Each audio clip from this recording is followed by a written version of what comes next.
It is the gift of both, for both who gives and accepts. It endows both the promising life, enlightenment for one, and a better day for the other. It is the food for living, and the food to earn the life. Giving alms and begging bowl, the activity that turns the wheel of eternity.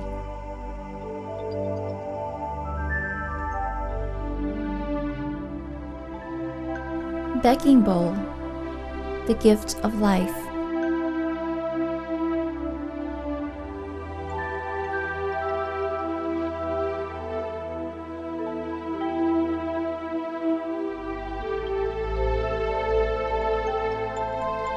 Begging bowl is not for a beggar. It is especially for the wise man who visions the endless life of rise and fall, love and hatred. Then only need is food to maintain the life of the living body under the three robes.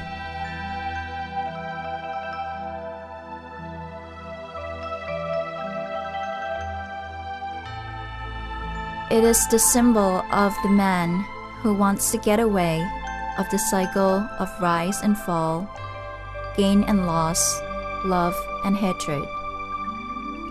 And absolutely he wants to be seated on the place of entirely joyful peace, of immortality called nirvana.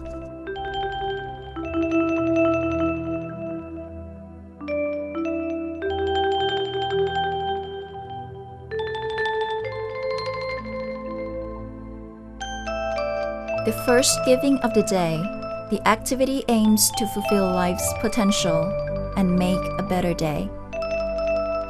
By the begging bowl, the ordinary food is turned to be the food for enlightenment. For them, their new day is brightened up by giving life to the living enlightenment.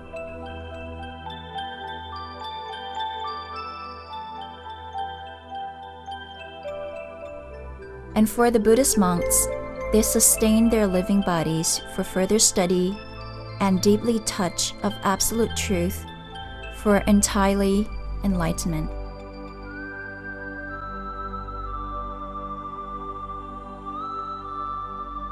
Yes, more experience of practical meditation is promising.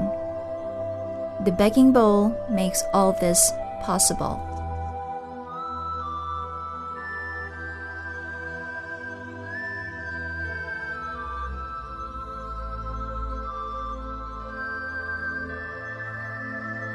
It is said that the begging bowl was earthenware. Firstly, at the early age of Buddhism, begging bowl was made from well-prepared mud, baked in very high temperature. It resembled the earthen pots of ancient eras. It took more time, and by the very special method that the color of the bowl became darker or black, and the bowl itself was hardened beyond any ordinary pot. Some said that the baking technique may bear a resemblance to the making of charcoal in the present day.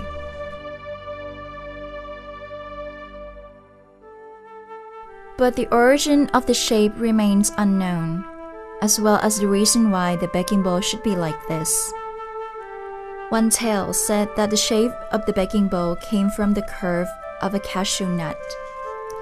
In ancient times, cashew nut around the northern part of India was very big, and some said that it was big enough to be the bowl. Yet, this is a tale without confirmation.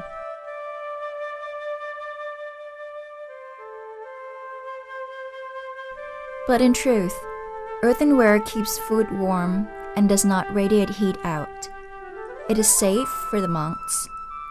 And when food is cool, earthenware can keep it fresh for a considerable length of time.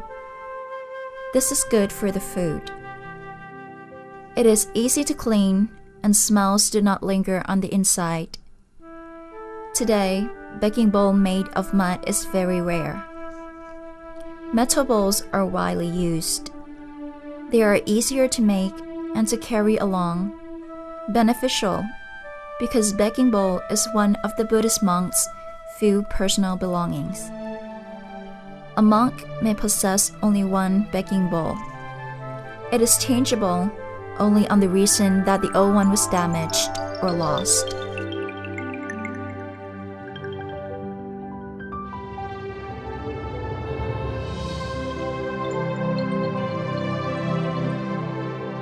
A begging bowl comes with a support base or stand. The base is separate from the bowl itself and allows the bowl to be laid upright. Many monks like having their meal in the bowl. Having support base is good for them while they have their meal.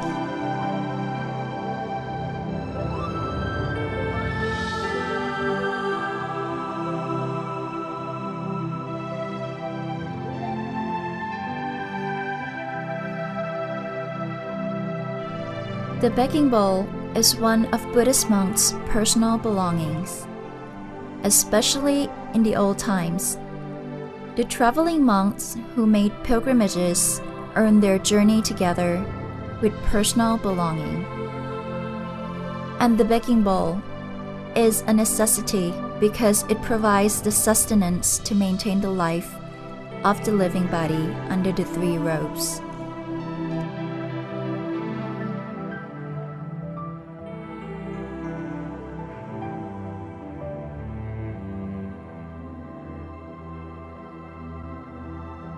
In ancient times, without begging bowl, a monk's life was not easy and maybe impossible. Begging bowl is the symbol of asking for food. The monk will not give any word of asking, only stand quietly and peacefully for a while in front of the village household's door. And by this peaceful manner, the Buddhists or even non-Buddhists will understand.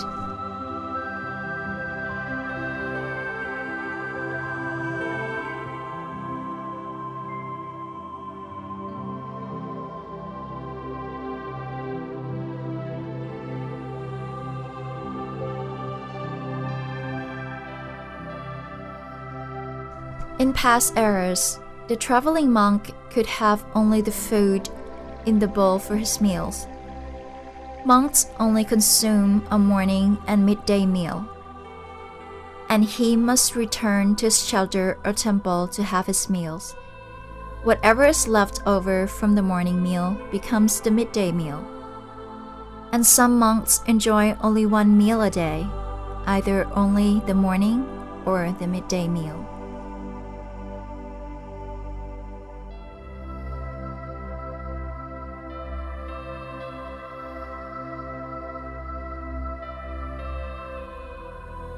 The begging bowl is the symbol of contentment. It emphasizes true need. It encourages the life of living on the track of awakening, aiming for only the real enlightenment of absolute truth.